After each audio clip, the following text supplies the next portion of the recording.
నీ వాక్యమే నన్ను బ్రతికించెను, బాధలలో నెమ్మదినిచ్చెను. నీ వాక్యమే నన్ను బ్రతికించెను, బాధలలో నెమ్మదినిచ్చెను. కృపాశక్తి దయా సత్య సంపూర్ణుడా, వాక్యమై ఉన్న యేసు వందనమయ్యా. కృపాశక్తి దయా సత్య సంపూర్ణుడా, వాక్యమై ఉన్న యేసు వందనమయ్యా. నీ వాక్యమే నన్ను బ్రతికించెను, బాధలలో నెమ్మదినిచ్చెను. నీ వాక్యమే నన్ను బ్రతికించెను, బాధలలో నెమ్మదినిచ్చెను. పరిశుద్ధుడా, మహోన్నతుడా, సజీవుడవైన మా దేవ, సర్వశక్తిమంతుడైన మా ప్రభువా, పరిపూర్ణుడైన మా దేవానికి స్తోత్రాలు. నీ వలే మేము పరిపూర్ణులుగా ఉండాలని నాయన, నీకు సన్నిహితంగా మా జీవితాలలో మేము బ్రతకాలని మీరు ఆశపడుతున్నందుకు వందనాలు. ఉదయకాల సమయంలో మమ్మల్ని వేకువనే నాయన మరి లేచి నీ మందిరానికి రాగలిగే ఈ గొప్ప తరుణము మాకు ఇచ్చినందుకు స్తోత్రాలు. నీ పునరుత్థాన దినములో పునరుత్థానుడైన నిన్ను ఆరాధించే ఈ ధన్యత మాకు ఇచ్చినందుకు స్తోత్రాలు ప్రభా. నీ నూతన కృప, నూతన దీవెన, నూతన శక్తి, నూతనమైన వాక్కులు మా అందరికీ దయచేయమని కోరుతున్నాం. నీ వాక్యాన్ని ధ్యానించబోతుండగా నీ గ్రంథమందు ఆశ్చర్యమైన సంగతులను చూచినట్లుగా మా కన్నులను మీరు తెరవచేయండి. మాట్లాడుతున్న నన్ను సంపూర్ణంగా నీ సిలువ చాటున మరుగుపరిచి కేవలం మీ నోటి బూరగా వాడుకొనమని యేసు నామమున ప్రార్థిస్తున్నాము తండ్రి, ఆమేన్. ఒక ప్రాంతంలో ఒక కోడి గుడ్లు పెట్టిన తర్వాత హ్యాచింగ్ అంటారు కదా, వాటిని పొదుగుతుంది. కోడి పొదిగిన తర్వాత వాటిలో నుండి కోడి పిల్లలు వస్తాయి. చాలాసార్లు కోడి పిల్లలు వచ్చే వరకు కూడా మనం అవకాశం ఇవ్వకుండా వాటిని ఆమ్లెట్లుగా మనం చేసేసుకుంటూ ఉంటాం కదండి. సరే, ఒక గ్రద్ద అనుకోని విధంగా ఆ దారిలో వెళ్తూ ఉంది. ఆ దారిలో వెళ్తూ ఆ కోడి గుడ్ల మధ్యలో అది వచ్చి గుడ్డు పెట్టేసి వెళ్ళిపోయింది. ఈ కోడేమో దాని గుడ్లతో పాటు ఈ గద్ద పెట్టిన గుడ్డును కూడా పొదిగేసింది.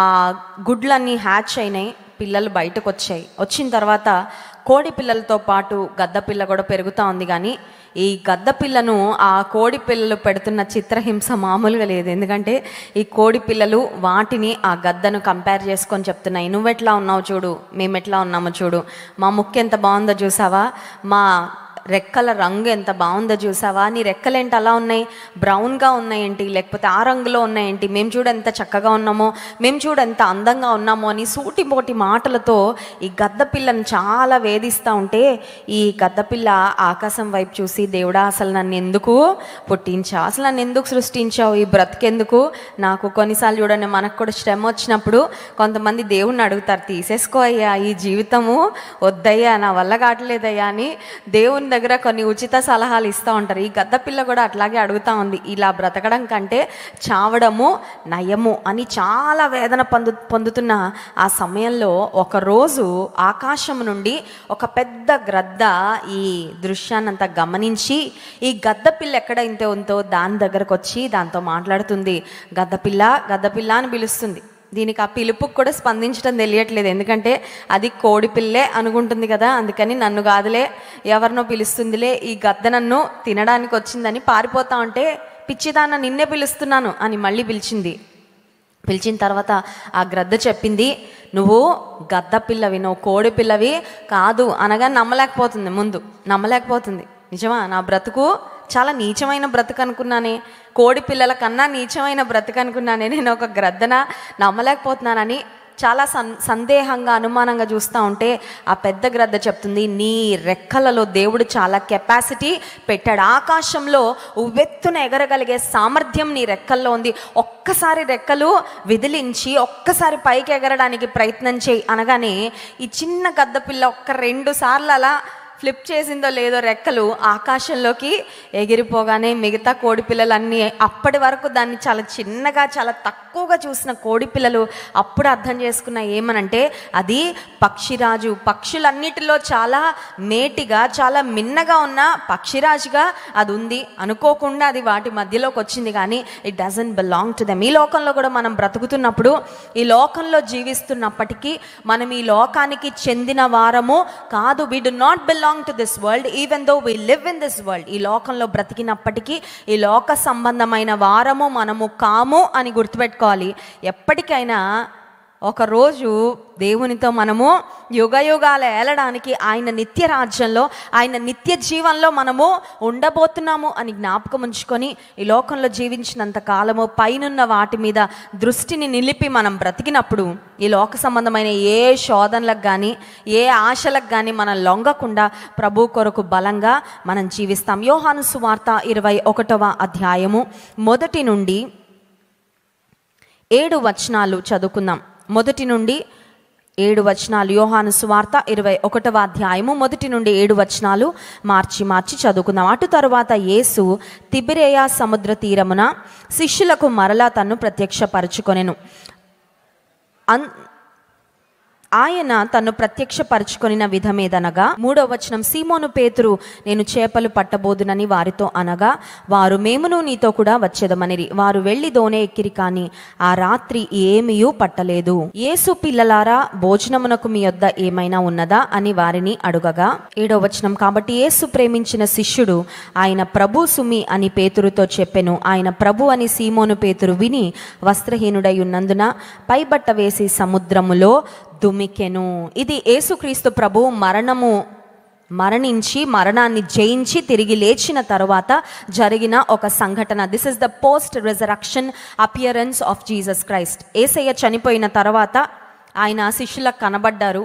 And he proved, he confirmed, నేను చెప్పాను కదా తిరిగి లేస్తానని, నేను తిరిగి లేచాను. మరణం నన్ను బంధించలేకపోయింది, సమాధి నన్ను బంధించలేకపోయింది, రోమా సైనికులు పెట్టిన ఆ రాయి నన్ను బంధించలేకపోయింది, నేను మృత్యుంజయుడిగా తిరిగి లేచానని తన శిష్యుల యొక్క విశ్వాసాన్ని బలపరచడానికి యేసుక్రీస్తు ప్రభువారు తన శిష్యులకు ప్రత్యక్షమైన 3వ సందర్భం అండి.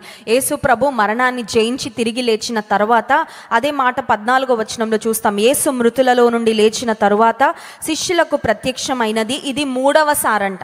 అప్పటికే ఆల్రెడీ 2 సార్లు యేసయ్య కనబడ్డారు, ఇది 3వ సారి. సరే, ఈ 3వ సారి యేసు ప్రభు తన శిష్యులకు ప్రత్యక్షమైన సమయంలో వీళ్ళు చాలా అద్భుతమైన పరిస్థితిలో ఉన్నారు. కొన్నిసార్లు మన ఇంటికి గెస్ట్లు చెప్పొస్తారు, కొన్నిసార్లు చెప్పకుండా వస్తారు. చెప్పొచ్చినప్పుడు మన ఇల్లు కానీ మనం కానీ ఎలా ఉంటామండి? చక్కగా రెడీ అయిపోయి ఇల్లంతా అద్భుతంగా సిద్ధపరిచేసి, అవకాశం ఉంటే రూమ్ ఫ్రెషనర్ అంతా కొట్టేసి వాళ్ళ కొరకు టీ స్నాక్స్ అన్నీ రెడీ చేసేసి చాలా అద్భుతంగా సిద్ధపడి ఉంటాం. ఇప్పుడు చెప్పకుండా ఎవరైనా వచ్చారనుకోండి, మన ఇల్లు మన ఒళ్ళు వేరే పరిస్థితిలో ఉంటుంది కదా. వాళ్ళు వచ్చి షాక్ అయిపోతారు, అబ్బో వీళ్ళు ఇంత అద్భుతంగా ఉంటారండి ఇంట్లో అని అనిపించేలా కొన్నిసార్లు చెప్పకుండా వచ్చినప్పుడు, ప్రిపేర్డ్గా మనం లేనప్పుడు పరిస్థితులు వేరేలాగా ఉంటాయి. ఇక్కడ యేసుక్రీస్తు ప్రభువారు తన శిష్యులకు ప్రత్యక్షమైన సందర్భంలో శిష్యులు ఏం చేస్తున్నారు?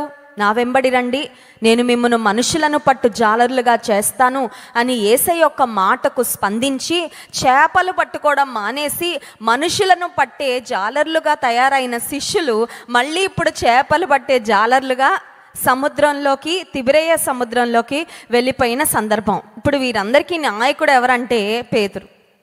పేతురు అంటున్నాడు, నేను వెళ్తున్నాను చేపలు పట్టడానికి అనగానే మేము కూడా వచ్చేస్తాము అన్నారంట.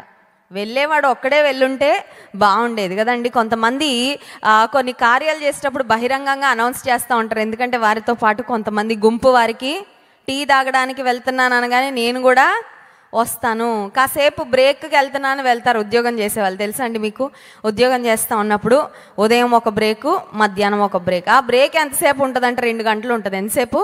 ఆఫీస్ దగ్గర డెస్క్ దగ్గర లేచి అలా టీ తాగొద్దామని వెళ్ళి ఎంతసేపు వెళ్తారంటే గంట సేపు, 2 గంటలు. అంటే ప్రొడక్టివ్ టైం అంతా కూడా బ్రేక్లోనే అయిపోద్ది అన్నమాట.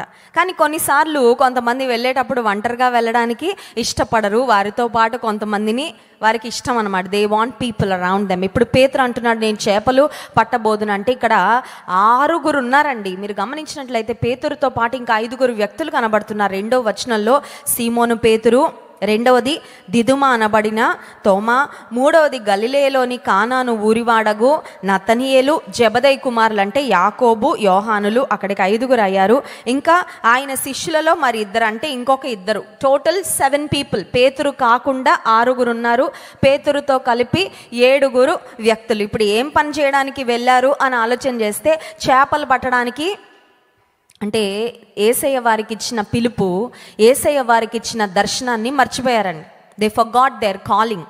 దేవుడు అసలు వారిని ఎందుకు ఏర్పరచుకున్నాడు, దేవుని ఉద్దేశం ఏంటి వారి పట్ల అనేది మర్చిపోయి చేపలు పట్టడానికి వెళ్ళిపోతే ఇప్పుడు యేసయ్య వారికి కనబడగానే వారి పరిస్థితి ఏంటి అని ఆలోచిస్తే 5వ వచనం, యోహాను సువార్త 21వ అధ్యాయం 5వ వచనం, యేసు పిల్లలారా భోజనమునకు మీ యొద్ద ఏమైనా ఉన్నదా అని వారిని అడుగగా లేదని వారు ఆయనతో చెప్పిరి.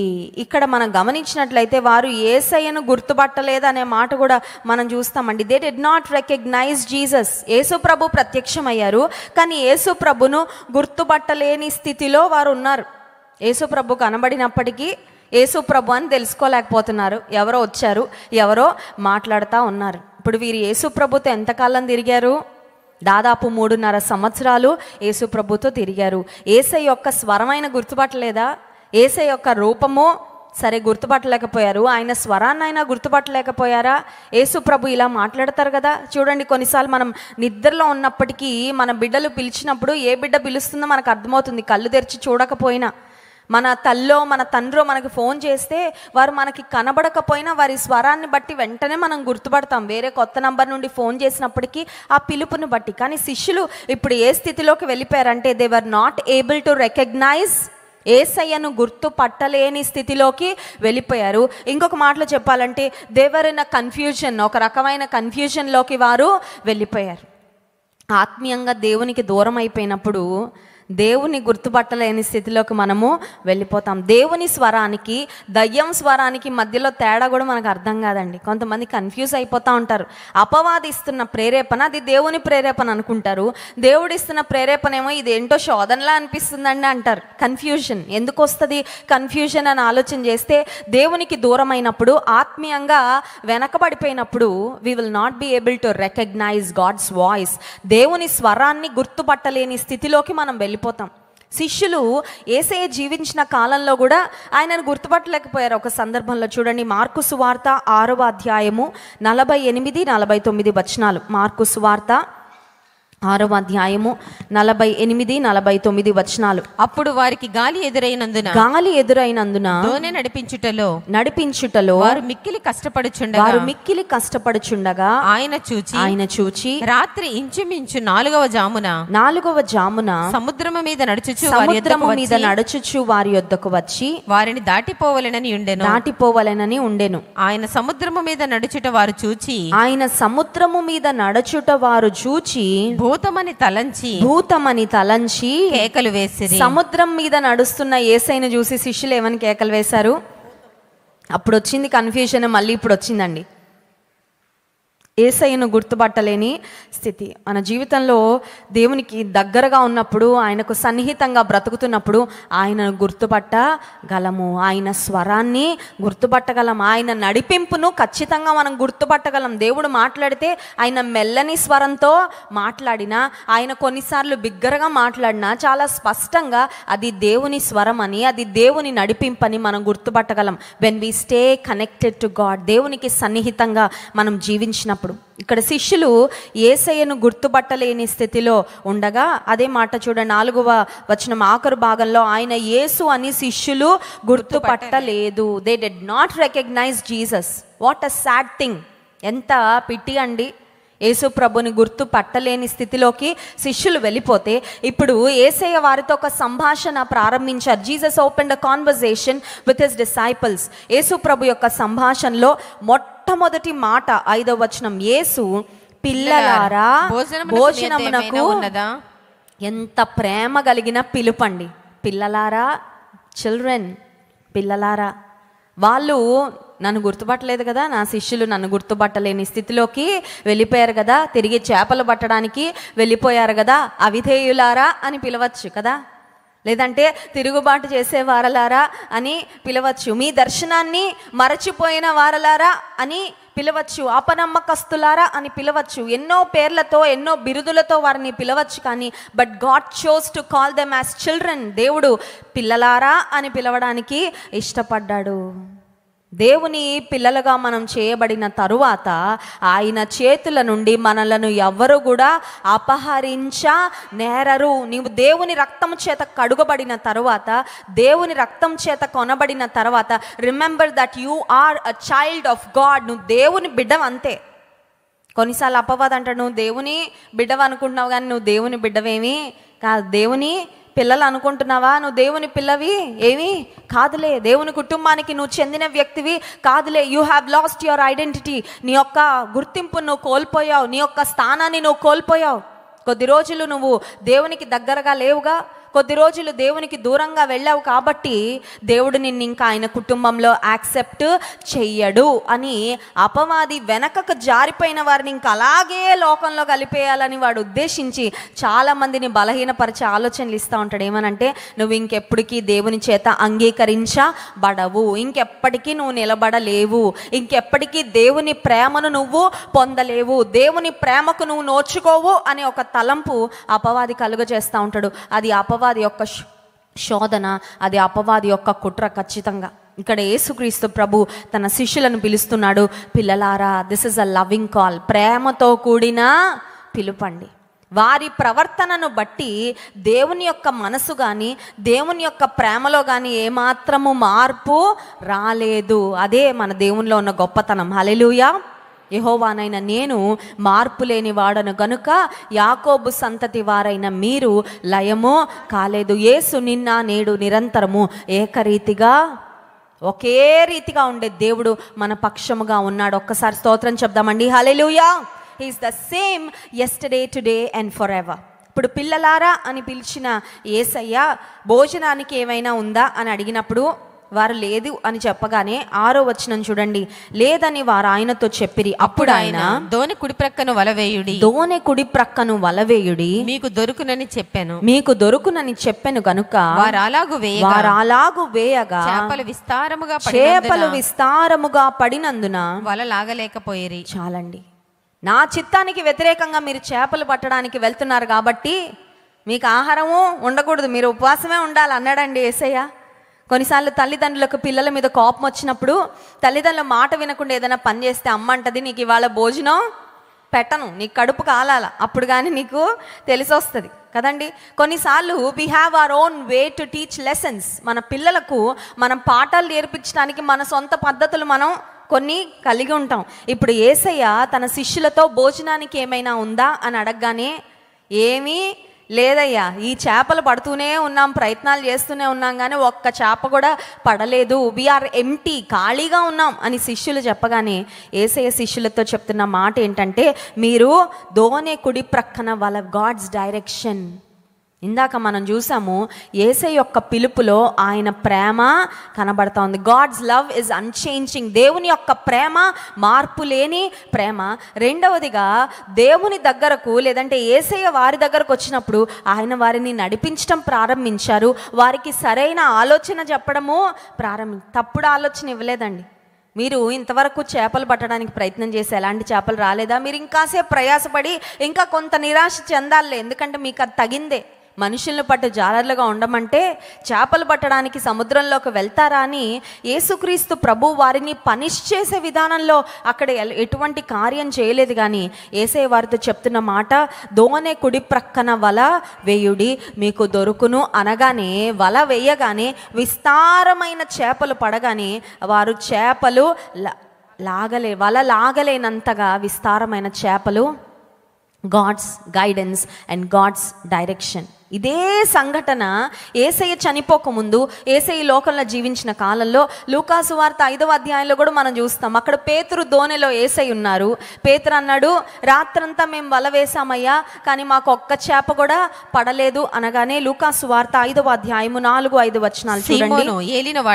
సీమోను ఏలినవాడా, రాత్రి అంతయు మేము ప్రయాసపడితిమి గాని మాకేమీ దొరకలేదు. అయినను నీ మాట చొప్పున వలలు వేతునని ఆయనతో చెప్పాను. చాలండి. లూకాసు వార్త 5వ అధ్యాయము 5వ వచనం. అక్కడ సీమోన్ అంటున్నాడు, రాత్రంతా ప్రయాసపడ్డామయ్యా కానీ మాకేమీ దొరకలేదని అనగానే యేసయ్య సీమోను పేతురుకు ఒక డైరెక్షన్ ఇస్తున్నాడు. దోనె లోతునకు నడిపించి అప్పుడు వలవే అనగానే 6వ వచనం, వారలాగు చేసి విస్తారమైన చేపలు పట్టిరి, అందుచేత వారి వలలు మిగిలిపోవచ్చుండగా. చాలండి, విస్తారమైన చేపలంట. నీ సొంత జ్ఞానముతో నువ్వెన్నో ప్రయత్నాలు చేసి ఒక్క ప్రయత్నం కూడా ఫలించలేదేమో. Maybe everyone is considering you as a failure. నేను చూసిన ప్రతి ఒక్కరూ అన్ని ప్రయత్నం చేస్తాడండి కానీ ఏది సక్సెస్ అవ్వదు. అన్ని పరీక్షలు రాస్తుందండి కానీ ఎందులో మంచి రిజల్ట్ ఉండదు. అన్ని దగ్గరలకు పరిగెడుతుంది కానీ ఏ ద్వారం కూడా తిని కొరకు తెరవబడదు అన్నట్లుగా ఒకవేళ అందరు నిన్ను చూస్తున్నారేమో, యేసయ్య దగ్గరికి పేతురు వచ్చినట్లు నువ్వు కూడా వచ్చి ఉదయకాల సమయంలో అడుగు, ప్రభా నేను ఏం చేయాలి, ఫలము లేదు, ఫలితము రావట్లా, ప్రయాస మిగిలిపోతుంది కానీ ఫలితం కనబడట్లేదు, దేవుని అడుగు. God will give you the right idea. సరైన ఆలోచన, సరైన సలహా, నువ్వు ఎలా అడుగు వేయాలి, ఎలా పని చేయాలో దేవుడు తగిన ఆలోచన నీకు అనుగ్రహిస్తాడు. God will give you the action plan. మీకు తెలుసా మన దేవుడు ఎంత గొప్ప దేవుడు అంటే ఆలోచన ఇచ్చి నడిపించేవాడు. ఎలా నువ్వు కార్యాలు జరిగిస్తే ఆ కార్యాలు సఫలం అవుతాయో ఆ విషయంలో కూడా చాలా అద్భుతమైన విధానంలో నడిపింపునిచ్చి నీ జీవితంలో నిన్ను ముందుకు సాగించగలిగిన దేవుడు మన దేవుడు. హల్లెలూయా. ఇక్కడ పేతురు ఖాళీ దోనెను యేసయ్య నింపినట్లుగా ఇప్పుడు యేసయ్య పునరుత్థానుడై తిరిగి లేచిన తర్వాత యోహాను సువార్త 21వ అధ్యాయంలో కూడా అప్పటి వరకు చేపలు పట్టాం కానీ మా దోనంతా ఖాళీగా ఉంది, మా వలలు ఖాళీగా ఉన్నాయి యేసయ్య అని అడిగినప్పుడు యేసయ్య వారికి చెప్పిన మాట, మీరు కుడి ప్రక్కన వల వేయుడి అనగానే వారికి విస్తారంగా చేపలు వచ్చాయి. యేసు ప్రభు వారిని పిలిచిన పిలుపు పిల్లలారా అని పిలిచిన పిలుపులో ఆయన ప్రేమ కనబడుతుంది. రెండవదిగా మీరు వలను కుడి ప్రక్కన వేయుడి అని చెప్పడంలో యేసయ్య ఇచ్చిన direction, god's direction is always right. దేవుడు ఒక మాట చెప్పాడంటే కరెక్ట్గా ఆయన చెప్తాడండి, సరిగ్గానే ఆయన. God never makes mistakes. మనలాగా ఆయన తప్పిదాలు, ప్రతి పెన్సిల్కి ఒక ఎరేజర్ ఉంటుంది. ఎందుకుంటుంది? పెన్సిల్కి ఎరేజర్లు ఎందుకు ఉంటాయంటే మనం మిస్టేక్స్ చేస్తాం కాబట్టి రాసేటప్పుడు, అవునా కదా. కొన్నిసార్లు కొంతమంది రాస్తూ ఉంటారు, తుడుస్తూనే ఉంటారు. ఎందుకంటే చూడండి, పరీక్షల్లో సరిగ్గా చదవకుండా వెళ్ళిన వాళ్ళు ఏదో రాస్తున్నట్టు ఉంటారు కానీ రాయడం తొడవడం అంటే వాడు బుర్రలో ఏం లేదనమాట. It's trying to write something కానీ కాన్ఫిడెన్స్ లేదు, ఇది రాస్తే మళ్ళీ మార్కులు వస్తాయో రావో. మనకు ఎరేజర్స్ కావాలండి. మన జీవితంలో మనం చాలా పొరపాట్లు చేస్తాం, తప్పుడు నిర్ణయాలు తీసుకొని వాటిని సవరించుకోవడానికి మనకు కావాలి పరిస్థితులు. కానీ దేవుడు ఒక ఆలోచన ఇచ్చినా, దేవుడు ఒక మాట చెప్పినా ఇంకా మళ్ళీ దానికి తిరుగు ఉండదు. హల్లెలూయా. ఇప్పుడు యేసయ్య పేతురుకు చెప్పిన మాటలో హిస్ గైడెన్స్ వాస్ పర్ఫెక్ట్. ఆయన యొక్క నడిపింపు చాలా పరిపూర్ణమైన నడిపింపు. అంత మాత్రమే కాదు, గాడ్స్ ప్రొవిజన్, దేవుని యొక్క సమకూర్పు కూడా చాలా గొప్పదండి. మనం చూసినట్లయితే దేవుడు తన శిష్యులకు వారి ఆకలి తీర్చడానికి ఎంత కావాలో అంత ఇవ్వచ్చు. కానీ దేవుడు ఎలా ఇస్తున్నాడంట? సమృద్ధిగా. అది దేవుని స్టైల్ అండి. 5 రొట్టెలు 2 చేపలు కూడా 5,000 మందికి పంచినప్పుడు 5,000 మందికి కరెక్ట్గా సరిపడా ఇస్తే సరిపోద్ది కదండి, మిగులు తగులేందుకు, అవునా కదా. కొన్నిసార్లు మనం కరెక్ట్గా లెక్కేసుకుంటాం, అవునా కదా. ఇంట్లో 5గురు ఉంటే 5గురికి సరిపడా కరెక్ట్గా, ఇంకొకరు గెస్ట్ వస్తే మళ్ళీ వండాలన్నమాట, ఇంట్లో మళ్ళీ వంట చేయాలి, కరెక్ట్గా సరిపోయే అంత చేసుకొని సరిపోద్ది కదా, మనకి 5గురికి సరిపోద్ది అనుకుంటాం. కానీ దేవుని యొక్క విధానము, గాడ్ స్టైల్ ఇస్ డిఫరెంట్. దేవుడు కార్యాలు చేసినప్పుడు ఆయన చాలని విధంగా ఆయన చేసేవాడు కాదు, ఆయన సమృద్ధినిచ్చే దేవుడు. హల్లెలూయా. ఇప్పుడు విస్తారముగా చేపలు పడిన తరువాత 12వ వచనం చూడండి. చేపలంత విస్తారముగా పడినను వల పిగలలేదు. యేసు రండి భోజనము చేయుడని వారితో అనెను. ఆయన ప్రభువని వారికి తెలిసినందున నీవెవడవని శిష్యులలో ఎవరును ఆయనను అడుగా తెగింపలేదు. 13వ వచనం. యేసు వచ్చి ఆ రొట్టెను తీసుకొని వారికి పంచిపెట్టెను. అలాగే చేపలను కూడా పంచిపెట్టెను. Jesus fed his disciples. దేవుడు 5 రొట్టెలు 2 చేపలను వీరు చక్కగా యేసయ్యతో ఉన్నప్పుడు, ఆయన శిష్య బృందంలో ఉన్నప్పుడు, ఆయన ఇచ్చిన ప్రతి పని, ప్రతి అసైన్మెంట్ చేసినప్పుడు మిగతా వారందరినీ పోషించినట్లుగా శిష్యులను కూడా పోషించి 12 గంపలు మిగిలినప్పుడు ప్రాబబ్లీ ఆ శిష్యులకే ఒక్కొక్కరికి ఒక్కొక్క గంప ఇచ్చి ఉంటాడు. మీరు కష్టపడి అందరికీ పంచారు కదా, మీరు ఇంటికి తీసుకొని వెళ్ళండి అని. దేవుడు ఏ విధంగా శిష్యులు విధేయులుగా ఉన్నప్పుడు వారిని పోషించాడు, ఇప్పుడు దేవునికి అవిధేయంగా తిరిగి చేపలు పట్టడానికి వెళ్ళిన శిష్యులను కూడా దేవుడు అదే విధానంలో ప్రేమిస్తూ వారికి రొట్టెను ఇచ్చాడు, వారికి చేపలను ఇచ్చాడు.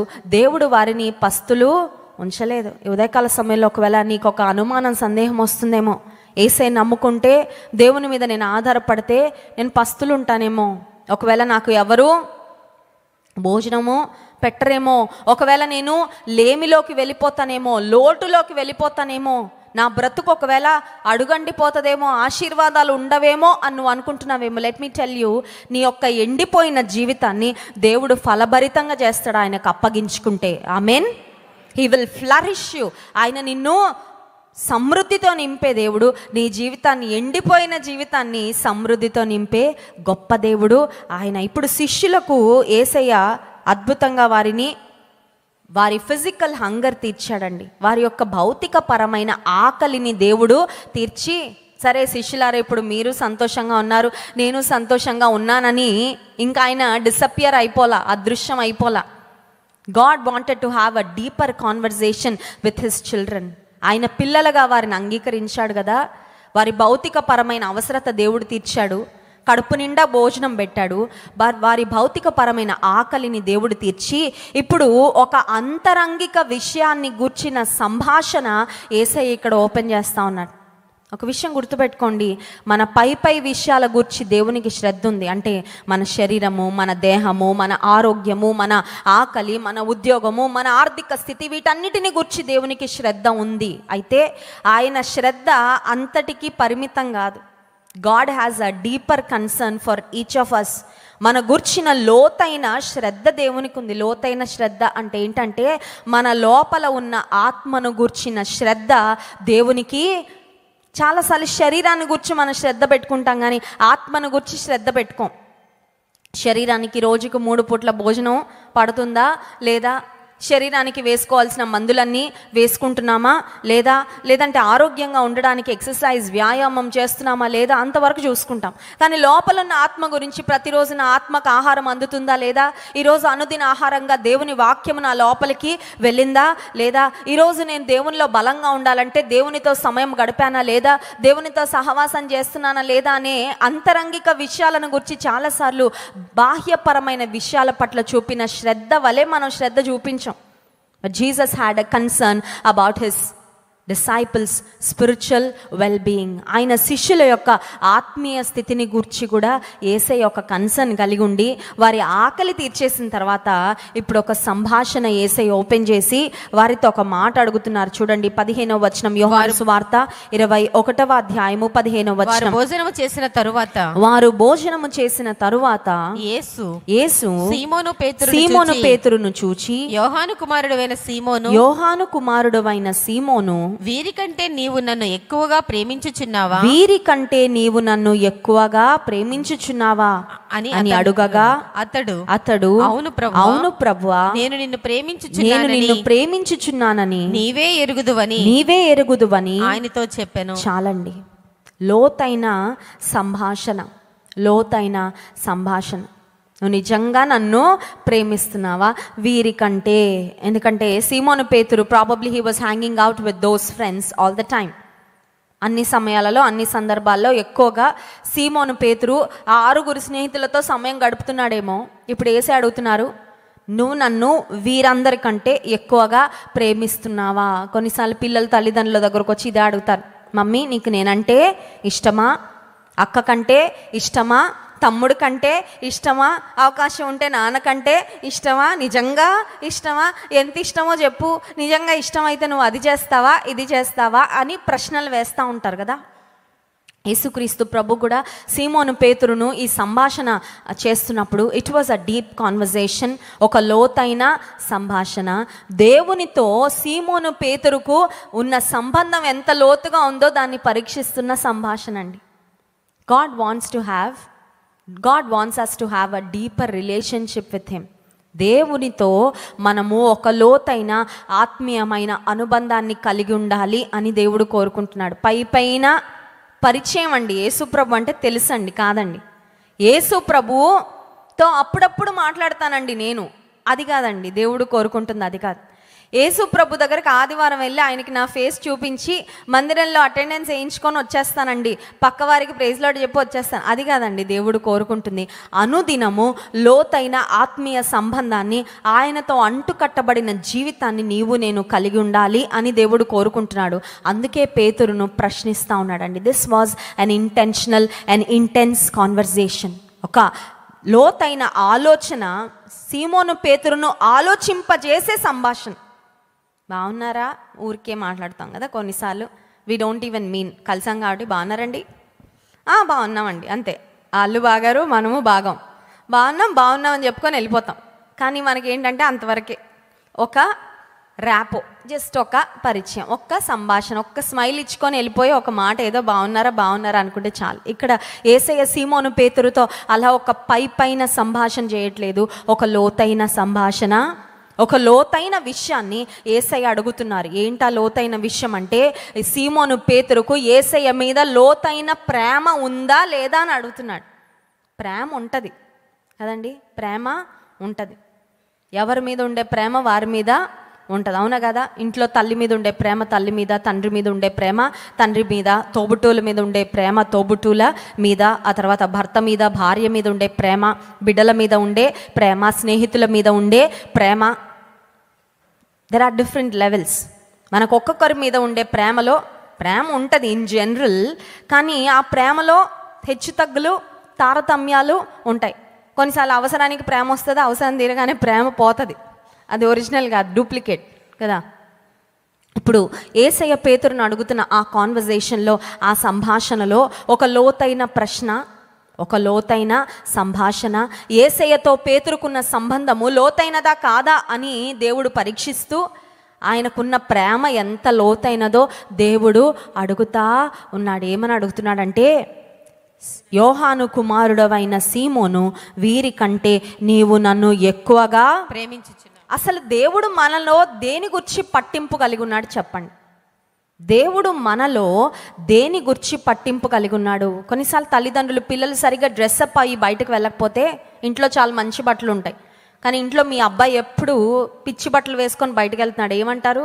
ఆ పరువు తీస్తున్నావురా, ఇన్ని బట్టలు కొనిపెట్టాం కదా, బీరువాలు ఎంత మంచి బట్టలు ఉన్నాయి, నీట్గా రెడీ అవు, కొంచెం మనకి తగినట్లుగా ఉండరా, కొంచెం సమాజంలో గౌరవప్రదంగా బ్రతుకు, మాకు తగినట్లుగా ఉండు.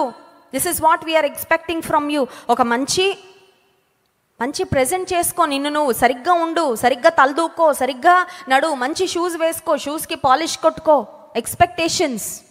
ఇప్పుడు యేసయ్య మన నుండి ఏం ఎక్స్పెక్ట్ చేస్తున్నారు?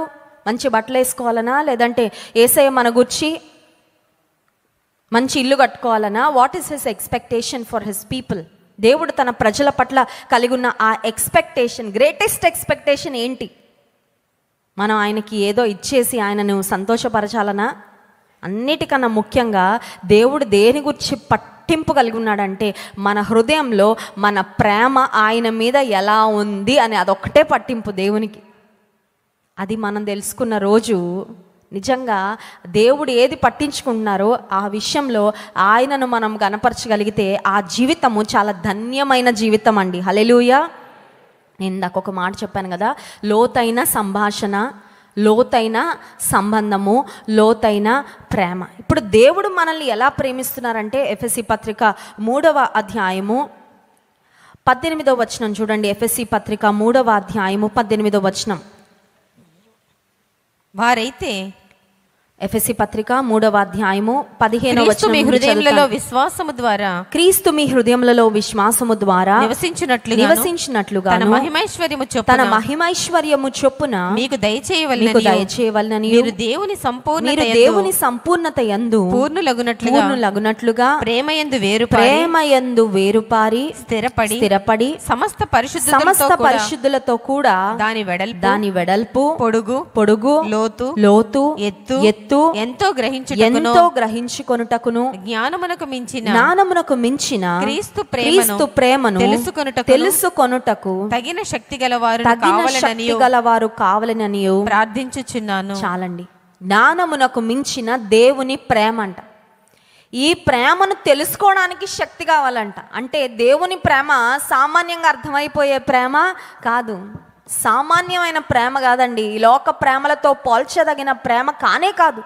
జ్ఞానమునకు మించిన క్రీస్తు అంటే మన మైండ్ పనిచేయదన్నమాట దేవుని ప్రేమను అర్థం చేసుకోవడానికి. కొన్నిసార్లు ఇంత ప్రేమయ్యా నీకు మా పట్ల ఇంత, మాలో ఏముందని నువ్వు ఇంత ప్రేమిస్తున్నావు, మాలో ఏం చూసి నువ్వు ఇంత ప్రేమిస్తున్నావు, మమ్మల్ని మేము ప్రేమించుకోలేని స్థితిలో కూడా మమ్మల్ని నువ్వు ప్రేమిస్తున్నావా? అది జ్ఞానమునకు మించిన క్రీస్తు ప్రేమ.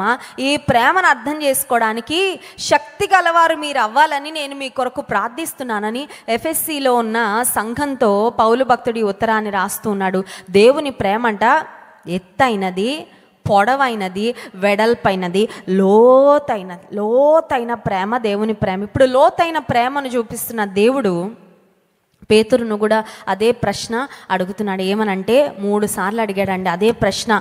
యోహాను సువార్త 21వ అధ్యాయంలో మనం చూస్తే 15వ వచనంలో ఒకసారి, 16వ వచనంలో ఒకసారి, 17వ వచనంలో ఒక్కసారి, 3 సార్లు యేసయ్య అదే ప్రశ్న పేతురుని అడుగుతున్నాడు. నీవు నన్ను ప్రేమిస్తున్నావా? నీవు నన్ను ప్రేమిస్తున్నావా? నీవు నన్ను. యేసయ్యకి విసుగు రాలేదా? ఒకటే ప్రశ్న 3 సార్లు. పోనీ ఒక్కొక్కసారికి పేతురు జవాబు ఏమైనా మారిందంటే మారలేదు. ప్రభా నేను నిన్ను ప్రేమిస్తున్నా అన్నాడు ఫస్ట్ టైం. రెండోసారి కూడా అదే అన్నాడు. అవును ప్రభా నేను నిన్ను ప్రేమించు. నీకు తెలుసు కదయ్యా, మళ్ళీ ఎందుకు అడుగుతావు? నీకు తెలిసింది కూడా మళ్ళీ ఎందుకు అడుగుతున్నావయ్యా? కొన్నిసార్లు మనకి తెలుసు, దేవునికి తెలుసు, కానీ దేవుడు మళ్ళీ మనల్ని అడుగుతాడండి. కొన్నిసార్లు మన పిల్లలకి మనం వారిని ప్రేమిస్తున్నామని తెలుసు, కానీ మళ్ళీ వచ్చి అడుగుతారు. ఎందుకు? చెప్పించుకుంటే అదొక ఆనందం, చెప్పించుకుంటే అదొక తృప్తి, అవునా కదా? They know it, we know it, but still sometimes they come and ask. దేవునికి తెలుసు పేతురు యేసయ్యను ప్రేమిస్తున్నాడని, యేసయ్యకి తెలుసు. But why is god asking him over and over again? Probably 3 సార్లు యేసయ్య ఎవరో నాకు తెలియదని పేతురు బొంకాడు కాబట్టి ముమ్మారు నేను నిన్ను ప్రేమిస్తున్నానయ్యా అని చెప్పించుకోవాలని దేవుడు ఆశించాడు. పేతురుని అడుగుతున్నాడు, నీవు నన్ను. పేతురు జీవితంలో యేసయ్య ఈ ప్రశ్నను అడగడానికి ఒక కారణం ఏంటంటే, పేతురు దేవుడు తనకిచ్చిన పిలుపును మర్చిపోయాడు కదండి. Peter forgot. ప్రేమ లోపల ఉంది, కానీ ప్రేమ ఉంటే ప్రేమకు తగిన ప్రవర్తన ఉండాలి కదా. యేసయ్యని నిజంగా ప్రేమిస్తుంటే యేసయ్య చనిపోక ముందు పేతురుకు, ఆ తర్వాత మిగతా శిష్యులకు అప్పగించిన బాధ్యత ఏంటో గుర్తుండాలి కదా. ప్రేమ ఉంది, కానీ ఎక్కడో వెనకబడిపోయాడు ప్రేమలో. చాలాసార్లు మనతో ఉన్న సమస్య అదే. నేను వస్తున్నానండి మందిరానికైతే, ప్రేమ ఉందండి, దేవుని మీద పోలేదండి. ప్రేమ ఉందండి, కమిట్మెంట్ ఉందండి, ప్రార్థన అయితే చేస్తున్నానండి, మానలేదండి, వాక్యం అయితే చదువుతానండి, మానట్లేదు. కానీ తేడా ఎక్కడొచ్చిందంటే మొదటి ప్రేమ లేదు. ఎఫెసీ సంఘాన్ని గూర్చి ప్రకటన గ్రంథంలో చూడండి, ప్రకటన గ్రంథము, నీవు సహనము కలిగి, ప్రకటన గ్రంథము 2వ అధ్యాయము 2వ వచనం చూడండి. ప్రకటన గ్రంథము 2వ అధ్యాయము 2వ వచనం. నీ క్రియలను, నీ కష్టమును, నీ సహనమును నేను ఎరుగుదును. నీవు దుష్టులను సహింపలేవనియు అపోస్తలులు కాకయే తాము అపోస్తలులమని చెప్పుకొని వారిని పరీక్షించి వారు అబద్ధికులని నీవు కనుగొంటివనియు. 3వ వచనం. నీవు సహనము కలిగి నా నామము నిమిత్తము భారము భరించి అలయలేదనియు నెరుగుదును. చాలండి. దేవుడు నాకు తెలుసు అంటున్నాడు ఎఫెసీ సంఘాన్ని గురించి. ఏం తెలుసయ్యా నీకు అంటే దేవుడు చెప్తున్న మాట, నీ ప్లస్ పాయింట్స్ అన్నీ నాకు తెలుసు. మనం మనుషులకు చెప్పుకునేవి చూపించుకునేవి ఏంటంటే ఓన్లీ ప్లస్లే. మైనస్లు ఎప్పుడైనా చెప్తామండి? మైనస్లు ఎప్పుడైనా చూపిస్తామా?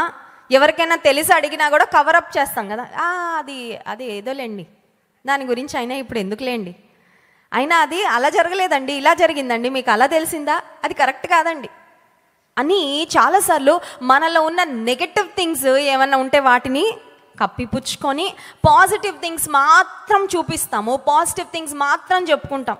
కానీ దేవునికి మన పాజిటివ్స్ తెలుసు, మన నెగటివ్స్గా ఉండడం దేవునికి ఇష్టం లేదండి. మనలో లోపాలుగా ఉండడం దేవునికి ఇష్టము.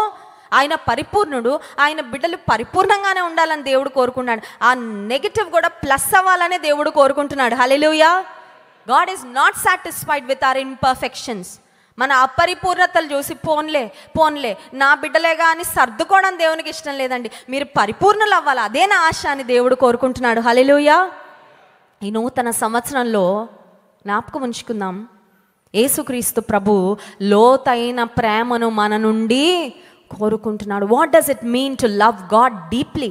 దేవుని లోతుగా ప్రేమించడం అంటే అర్థం ఏంటి అంటే, కేవలం మనలో ఉన్న యోగ్యతలు లేకపోతే మనలో ఉన్న మంచి, దేవుని పట్ల మనకున్న భక్తితో సర్ది చెప్పుకోవడం కాదు. పరిపూర్ణమైన లోతైన ప్రేమ అంటే లోపాలను కూడా గుర్తించి లోపాలను సవరించుకుంటేనే that is true commitment and true relationship, deep relationship with God. దేవునికి మనకు మధ్యలో అడ్డుగా వచ్చేవి అవే ఆ బలహీనతలే. అవే లోతుగా ఎదగకుండా ఆపేస్తూ ఉన్నాయి, అవే లోతుగా వెళ్లకుండా అడ్డుపడతా ఉన్నాయి. ఇప్పుడు ఎఫెసీ సంఘాన్ని గూర్చి దేవుడు చాలా మంచి మాటలు చెప్తూ మెచ్చుకున్నాడండి. మీ సహనం నాకు తెలుసు, ఆ తర్వాత నా నామము నిమిత్తము మీరు ఎలా భారం భరించారో నాకు తెలుసు, మీ కష్టం నాకు తెలుసు, మీ క్రియలు నాకు అన్నీ బాగున్నాయి. కానీ 5వ వచనం 4వ వచనం చూడండి, అయినను మొదట నీకుండిన ప్రేమను నీవు వదిలితివని నేను నీ మీద తప్పు ఒకటి మోపవలసి ఉన్నది. ఒక్క తప్పంట. ఏం తప్పు? మొదటి ప్రేమను వదిలావు. ప్రేమిస్తున్నావు కానీ మొదట ఉన్న ప్రేమలాగా చూడండి. కొత్తగా ఎవరైనా పరిచయం అయితే వాళ్ళ మీద మామూలు శ్రద్ధ, అబ్బో ఇంకా బోలకపోస్తూ ఉంటారు ప్రేమ కదా. అలవాటు అయిపోయి పాతగా అయిపోయారనుకో, అంత శ్రద్ధ మా వాళ్ళే కదండి పర్వాలేదు. మాకు బాగా పరిచయం అండి, మాకు అన్నీ తెలుసండి. ఇంటికి గెస్ట్లు ఫస్ట్ టైం వచ్చారనుకోండి, ఎలా చూస్తారు? చాలా అపురూపంగా, వాళ్ళకి ఇంకో 10 సార్లు రావాలనిపించేలా చూస్తారు. నిజంగానే 10వ సారి వస్తే ఎలా ఉంటుందండి? మీరు గెస్ట్లు కాదు, మీరే హోస్ట్లు, మీరే మాకు చేసి పెట్టాలన్నట్లు ఉంటుంది కొన్ని దగ్గరలో పరిస్థితి కదా. ఎందుకంటే వస్తూ ఉంటే ఆ మొదటి ప్రేమ, కొన్నిసార్లు ఆ మొదట ఉన్న అభిమానం అవంతా. ఇప్పుడు ఎఫెసీ సంఘంలో ఉన్న పరిస్థితి కూడా అదే. మొదట నీకుండిన ప్రేమను నీవు విడిచిపెట్టేశావు. నేను నీ మీద తప్పు ఒకటి మోపవలసి, you've lost your first love. ఈ నూతన సంవత్సర ప్రారంభంలో దేవుడు అడుగుతున్న ప్రశ్న అదేంటంటే, నీవు నన్ను నిజంగా వీరికంటే ఎక్కువగా, నీ ఆరోగ్యం కంటే ఎక్కువగా, నీ ఆస్తి కంటే ఎక్కువగా, నీ కుటుంబం కంటే ఎక్కువగా, నీ ఉద్యోగం కంటే ఎక్కువగా, నీ అందం కంటే ఎక్కువగా, నీ యొక్క సామర్థ్యం కంటే. కొన్నిసార్లు ఆలోచించి ఆచితూచి దేవుని కొరకు ఏమన్నా చేయాలంటే క్యాలిక్యులేషన్, బోల్డ్ అంత క్యాలిక్యులేషన్ చేసుకుంటాం కదండి. దేవునికి ఏదైనా ఇవ్వాలంటే ముందు క్యాలిక్యులేషన్, నా ఖర్చులన్నీ పోంగా ఏమన్నా మిగిలితే అప్పుడు చూసుకుందాంలే దేవునికి కానుక కదా. ఆచితూచి లెక్కలు వేసుకొని, ఇంత టైం ఉంది ఇవాళ, ఇన్ని పనులు ఉన్నాయి, ఇన్ని పనులు అయ్యాక ఏమన్నా టైం మిగిలితే ఒక పావు గంట అప్పుడు ప్రార్థన చేద్దాంలే అనుకుంటాం. అంటే దేవునికి చూపించే ప్రేమలో ఏమొచ్చేసిందంటే మొదటి స్థానం కాదు, మొదట ప్రేమ పోయిందని. స్థానం ఇస్తున్నాం కరెక్టే, but God is not satisfied. దేవుడు సంతృప్తి చెందట్లేదు. మత్తయి సువార్త 22వ అధ్యాయము 37వ వచనం చూడండి. మత్తయి సువార్త 22వ అధ్యాయము 37వ వచనం. అందుకు ఆయన నీ పూర్ణ హృదయముతోను నీ పూర్ణ ఆత్మతో పూర్ణ ఆత్మతోను నీ పూర్ణ పూర్ణ మనస్సుతోను నీ దేవుడైన ప్రభువును నీ ప్రేమింపవలెనన్నది. దేవుడైన ప్రభువును ప్రేమింపవలెననున్నది ఇది ముఖ్యమైనదియు మొదటిదియునైనా ఆజ్ఞ. పూర్ణ మనస్సు, పూర్ణ హృదయం. పూర్ణ మనస్సు అంటే హార్ట్ ఇస్ ఫుల్. దేవుని ప్రేమతో హృదయం నిండిపోయిందంట. ఇంకా దేనికన్నా ఖాళీ ఉంటుందా? ఇప్పుడు మన లగేజ్ నిండిపోయింది అనుకోండి, పక్కోళ్ళు ఏమన్నా కొంచెం ఇది తీసుకెళ్ళండి మా వాళ్ళకి ఇవ్వండి అంటే ఏమంటాం? ఖాళీ లేదండి, ఆల్రెడీ లగేజ్, ఇంకా బ్యాగుల్లో ప్లేస్ లేదండి, ఇంకా నేను తీసుకొని. దేవుని కొరకైన ప్రేమతో, దేవుని ప్రేమతో హృదయం అంతా నిండిపోతే అసలు లోక ప్రేమకు చిన్న చోటైనా ఉంటుందా? ఉండదు అసలు. కానీ దేవుని సగమే ప్రేమిస్తున్నాం కాబట్టి సగం ఏమైపోతుందంటే లోకాన్ని అర్థమవుతుందండి. దేవుని పరిపూర్ణంగా ప్రేమించలేకపోవడం వలన చాలాసార్లు లోకాన్ని ప్రేమించే స్థితికి వెళ్ళిపోతున్నాం. మళ్ళీ అనుకుంటున్నాం, ఇదేంటండి ఇంతగా లోకాన్ని ప్రేమిస్తున్నాను? ఎందుకంటే నువ్వు దేవుని ప్రేమను సగమే, నీ హృదయంలో సగమే దేవుని కొరకైన ప్రేమతో నీవు ఉన్నావు. That is the reason there is scope for worldly love. లోక సంబంధమైన ప్రేమకు అందుకే చోటు దక్కుతా ఉంది. మెటీరియలిస్టిక్ వరల్డ్, ఈ ప్రపంచం అంతా వస్తువులతో నిండిపోయింది, అవునా కదా అండి? మనీ మేక్స్ మెనీ థింగ్స్ అంటారు, అవునా కదా? డబ్బులుంటే అన్నిటికీ వస్తువులే, అన్నిటికీ వస్తువులే, అన్నిటికీ మెషిన్లే కదా. స్విచ్ చేస్తే పని అయిపోతుంది. అన్నీ స్విచ్ చేస్తుంటే, ఇంతకుముందు రుబ్బు రోళ్ళు ఉండేవి కదా, స్త్రీలు చక్కగా రోలు రుబ్బి వాళ్ళు సన్నగా ఉండేవాళ్ళు, రుబ్బు రోలు బలంగా ఉండేది, పనులు బాగా. ఇప్పుడు అన్నిటికీ మెషిన్లు వచ్చేసి మనం రుబ్బు రోల్లా తయారైపోతున్నాం కదండి. మనమేమో రుబ్బు రోల్లా ఉంటున్నాం, మెషిన్లు ఏమో బాగా పనిచేసి పాడైపోతున్నాయి, రిపేర్లు, మళ్ళీ కొత్త మెషిన్లు వచ్చేస్తున్నాయి. మనం మాత్రం టెక్నాలజికల్ అడ్వాన్స్మెంట్స్, రోజుకి టెక్నాలజీ పెరిగిపోతాం, అన్నిటికీ వస్తువులు వచ్చేస్తూ ఉన్నాయి. వస్తువుల మీద మమకారం పెరిగిపోతూ ఉంది చాలామంది. ఎందుకంటే పనులన్నీ వస్తువులే కదండి చేసి పెడుతుంది. భర్తతో గొడవాడుతుంది, ఏం తెలుసా? కొత్త రకము వాషింగ్ మిషన్ అండి. నాకు ఖచ్చితంగా ఒక అడ్వర్టైజ్మెంట్ వచ్చిందంట టీవీలో, ఏమనంటే ఈ మెషిన్ మీరు కొనుక్కుంటే మీ కిచెన్లో సగం పని అయిపోద్ది. ఏంటంట, ఈ రోజుల్లో యాడ్స్ ఎలా ఉన్నాయండి? ఇలాగే ఉంటున్నాయి అట్రాక్టివ్గా. ఏం యాడ్ వస్తుంది? ఈ మెషిన్ మీ ఇంట్లో ఉంటే మీ కిచెన్లో సగం పని. భార్య గొడవ పెట్టడం మొదలుపెట్టిందంట, 2 మెషిన్లు కొనండి అంటుందంట. ఏంటంట, 2 మెషిన్లు, ఒక మెషిన్కి సగం పని అయితే 2 మెషిన్లు మొత్తం పని. ఇంకప్పుడు నేను కిచెన్లోకే వెళ్ళాల్సిన అవసరము లేదు. ఈవిడ అవగాహన అన్నమాట అది.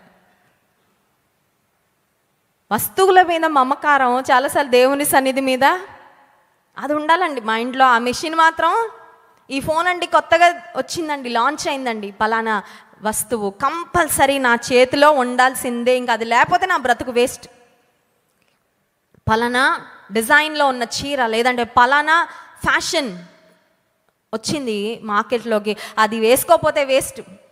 దాని కొరకు ఎంత ప్రాకులాడతారో, ఇక కలలు కంటా ఉంటారు, పడుకున్నా లేచినా కూర్చున్నా ఇదే.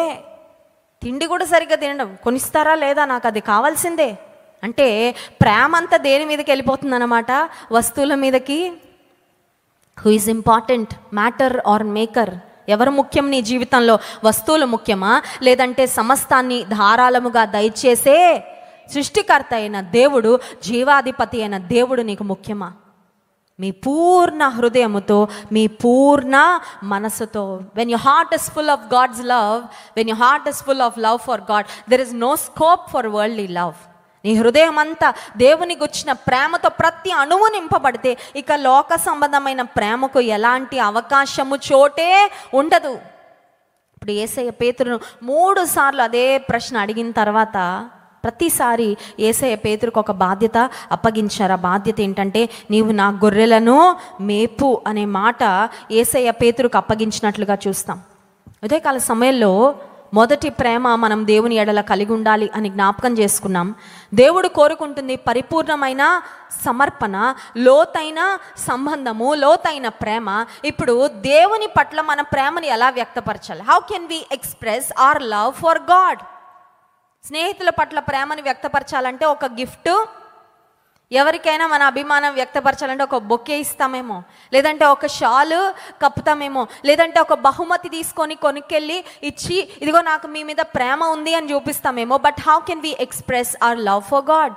దేవుని పట్ల మనకున్న ప్రేమను మనము ఎలా వ్యక్తపరచాలి? మొట్టమొదటిగా దేవుని పట్ల మన ప్రేమను ఎలా వ్యక్తపరచగలమంటే ఆయన సన్నిధిలో సమయము గడుపుట ద్వారా, by spending time in his presence.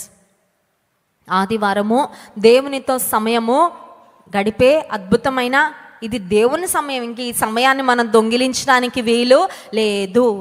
Sunday is God's day, అంతే. మన పిల్లలకు కూడా అదే నేర్పించాలి. ఆదివారం ఇంకే పనులు ఉండవు.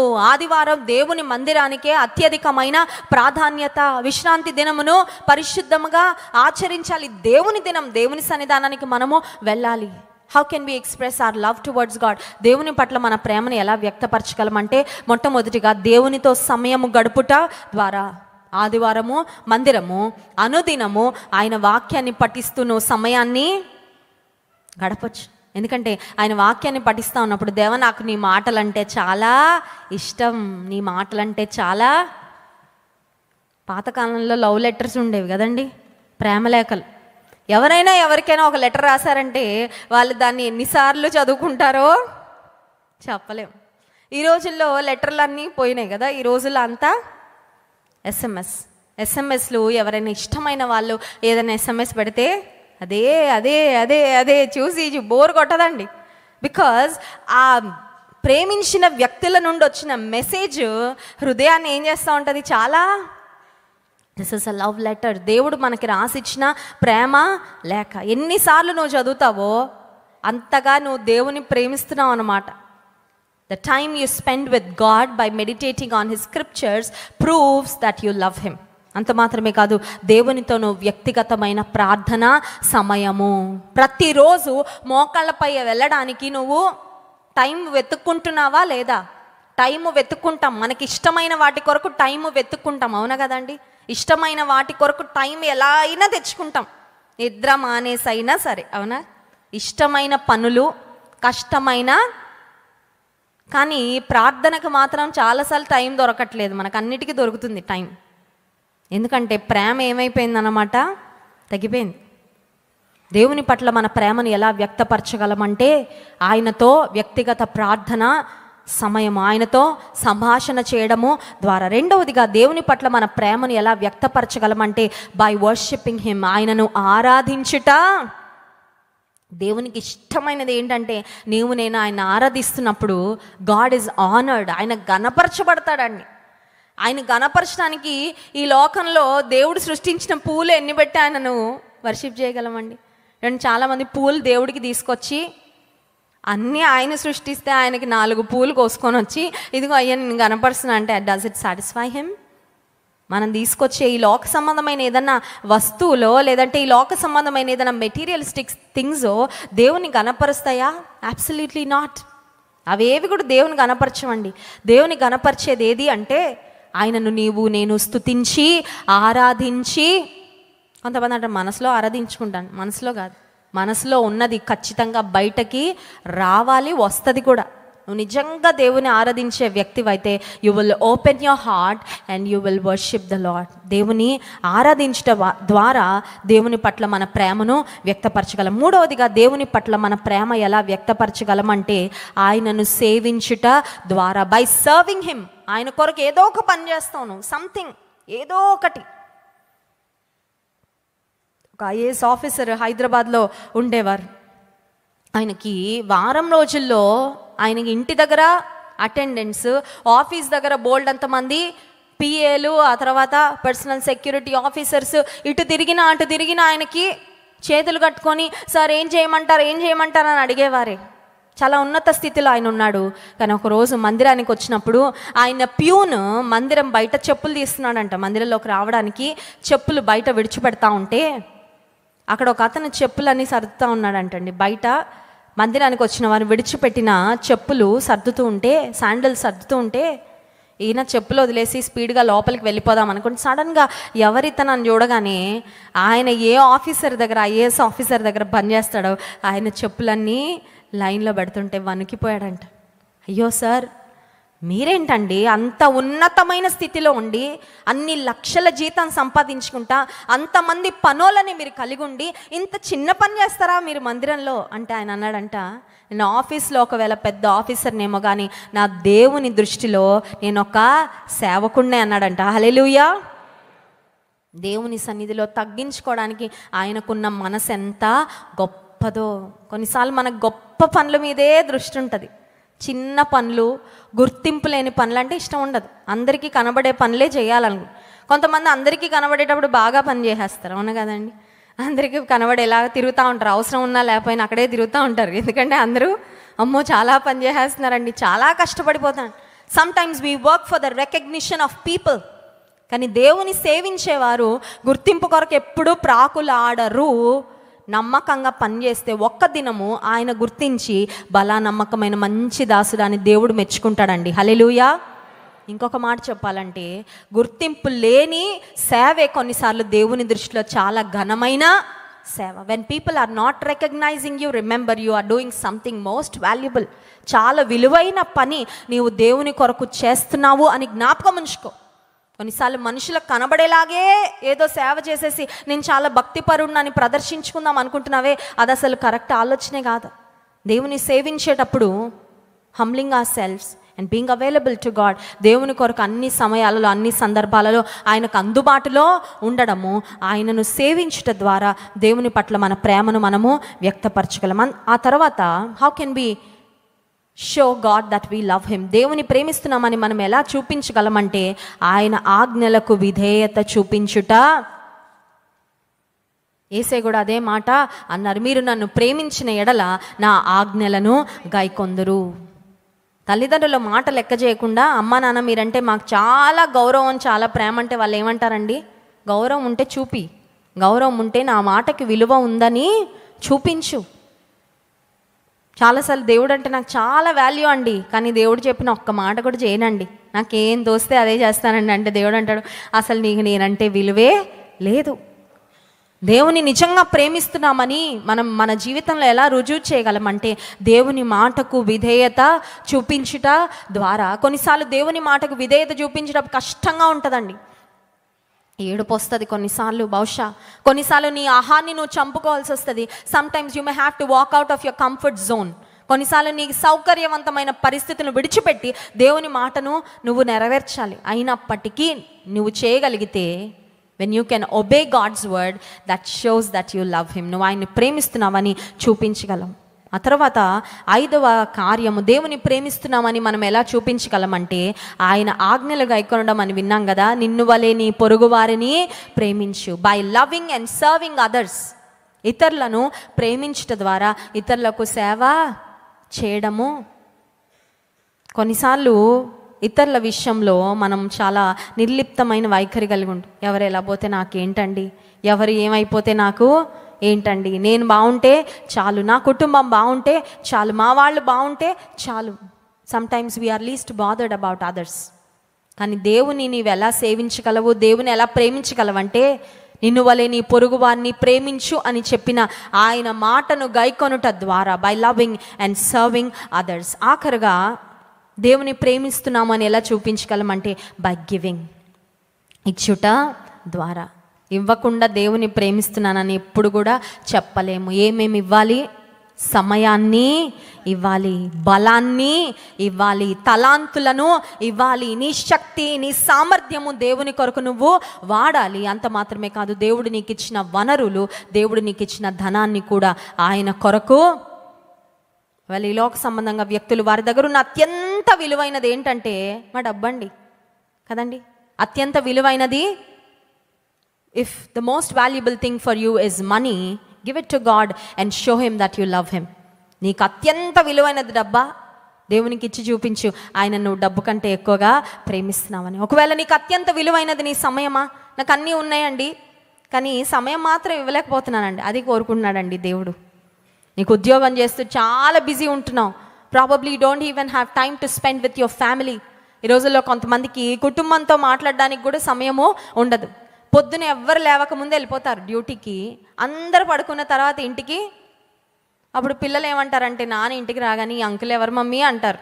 ఎందుకంటే గుర్తుపట్టలేరు అనమాట. నాన్నకి పిల్లలతో సంబంధము ఉండదు, ఎందుకంటే సమయం గడపడానికి ఆయనకు అవకాశం. ఇక భార్య పిల్లలతోనే సమయం గడపట్లేదంటే మందిరంలో అసలే సమయము గడపలేరు. If the most valuable thing for you is time, give it to God.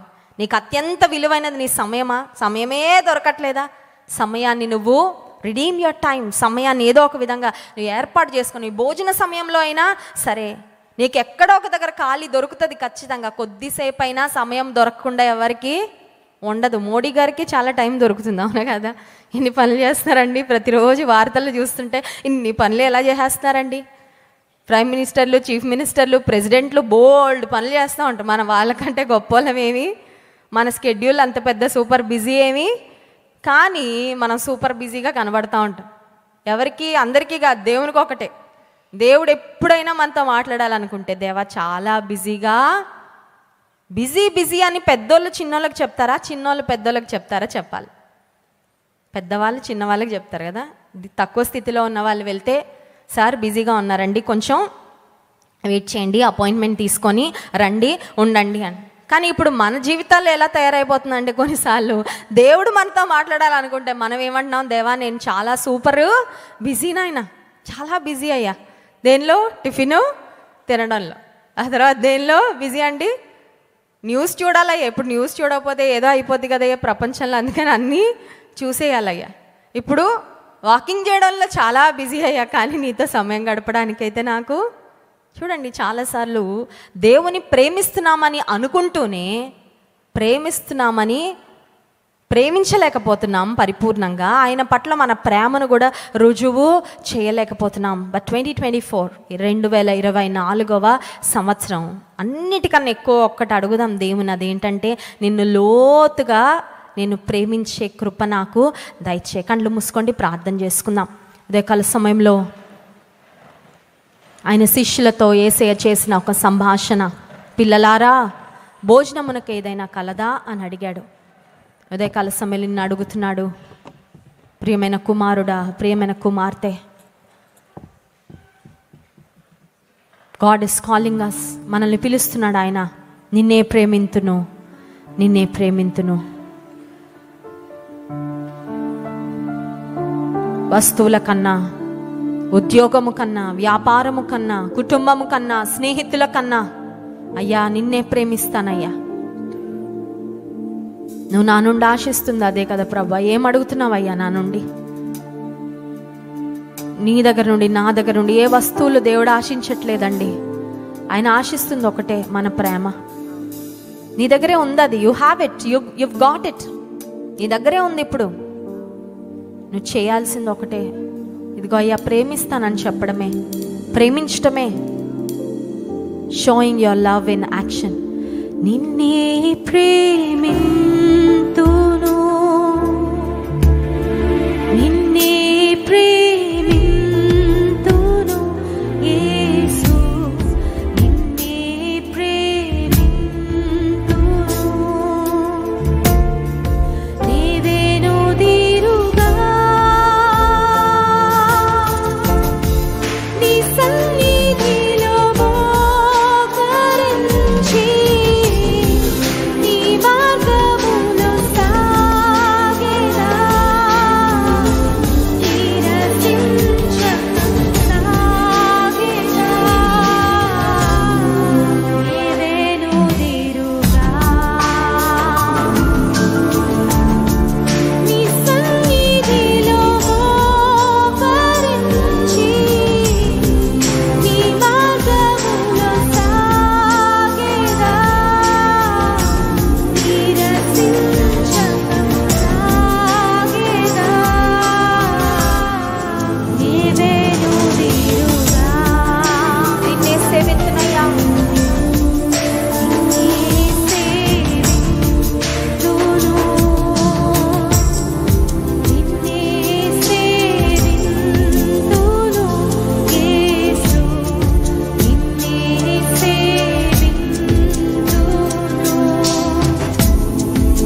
సర్వము మా కొరకు ఇచ్చిన దేవుడో, సర్వము మా కొరకు ధారపోసిన దేవుడో, ఎంతో లోతుగా మమ్మల్ని ప్రేమిస్తున్న దేవుడో, ఒక్కటే అడుగుతున్నామయ్యా మా నుండి, నిన్ను మేము ప్రేమించాలని పూర్ణ హృదయముతో, పూర్ణ మనస్సుతో. ఒక్కటి చేయలేకపోతున్నాం ప్రభా, ఒక్కటి చేయలేకపోతున్నామయ్యా.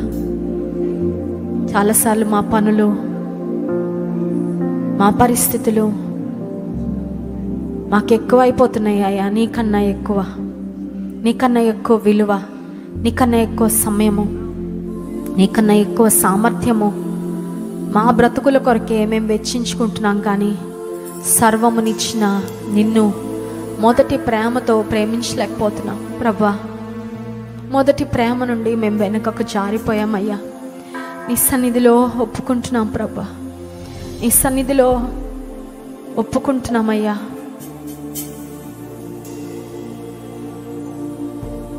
చాలాసార్లు మేము ఎంతవరకు చేయగలం అంతవరకు చేస్తున్నాం, కానీ శక్తికి సామర్థ్యానికి మించి ఏమి చేయాలనే ప్రయత్నం కూడా కొన్నిసార్లు చేయలేకపోతున్నాం ప్రభా. మమ్మల్ని క్షమించు. మొదటి ప్రేమతో నిన్ను ప్రేమించడానికి మాకు సహాయం చేయి. నీవు ఆశిస్తున్న లోతైన సంబంధము నీతో మేము కలిగి ఉండడానికి కృప చూపండి అయ్యా. క్రీస్తు ప్రేమ నుండి మమ్మల్ని ఏది ఎడబాపనేరదని పౌలు భక్తుడు సెలవిచ్చినట్లుగా ప్రభా, ఈ లోక సంబంధమైన ఏ స్థితిగతులు కూడా నీ ప్రేమ నుండి మమ్మల్ని దూరం చేయకుండా మాకు సహాయం చేయి నాయన. Lord, we love you with all our heart. యేసయ్యా, నిన్ను మేము ప్రేమిస్తున్నామయ్యా. నీ ప్రేమకు బదులు మేమేమి ఇవ్వలేమయ్యా. నిన్ను తిరిగి ప్రేమించటం తప్ప మమ్మల్ని మేము ప్రేమించుకోలేని స్థితిలో ఉండగా, పాపులుగా, నీచులుగా, దౌర్భాగ్యులుగా మేము ఉండగా మమ్మల్ని ప్రేమించావయ్యా. మమ్మల్ని హక్కున చేర్చుకున్నావు ప్రభా. నీ బిడ్డలని చెప్పుకోవడానికి నువ్వు సిగ్గుపడలేదయ్యా. నీకు స్తోత్రం. అర్హత లేకపోయినా నన్ను, మమ్మల్ని నీ కుటుంబంలో చేర్చుకొని పిల్లలారా అని పిలుస్తున్నావు. నీకు స్తోత్రం అయ్యా. మా శారీరక అవసరాలన్నీ నువ్వు తీరుస్తున్నావు. చాలిన దేవుడుగా మా పక్షంగా ఉన్నావు. ఆత్మీయంగా నీకు దగ్గరగా జీవించే కృప మాకు ఇవ్వండి. 2024 సంవత్సరంలో ఒక్క దినము కూడా ప్రభా నీకు దూరంగా మేము బ్రతకకుండా, ఒక్క సంఘటన, ఒక్క సందర్భంలో కూడా ప్రభా నిన్ను విడిచిపెట్టకుండా అయ్యా మాకు సహాయం చేయి. నీకు నాయన మరి నిన్ను వెన్నంటి, నీతో అంటు కట్టబడి, నీ ప్రేమ యందు వేరు పారి స్థిరపడే కృప మాకు దయచేయి. నీ వాక్యము ప్రతి హృదయంలో ఫలింపచేయని. విన్న మాటలు ఇక్కడ విని ఏదో తీర్మానాలు తీసుకొని తిరిగి లోకంలోకి వెళ్ళి మర్చిపోవడం కాదు, కానీ ప్రభా ఈ వారం అంతటిలో నీతో నడిచే కృప మాకు ఇవ్వండి. హనోకు నీతో నడిచినట్లుగా ప్రభా నీతో నడిచే వారంగా మమ్మల్ని మీరు ఉంచండి. ఈ సమయంలో నాయన నీ ప్రియ బిడ్డలందరినీ మీరు జ్ఞాపకం చేసుకోండి అయ్యా. యెహోవా తన ప్రజలకు బలము అనుగ్రహించువాడు, సమాధానము కలుగచేసి వారిని ఆశీర్వదించును అన్న వాగ్దానం ప్రతి ఒక్కరి పట్ల నెరవేర్చండి.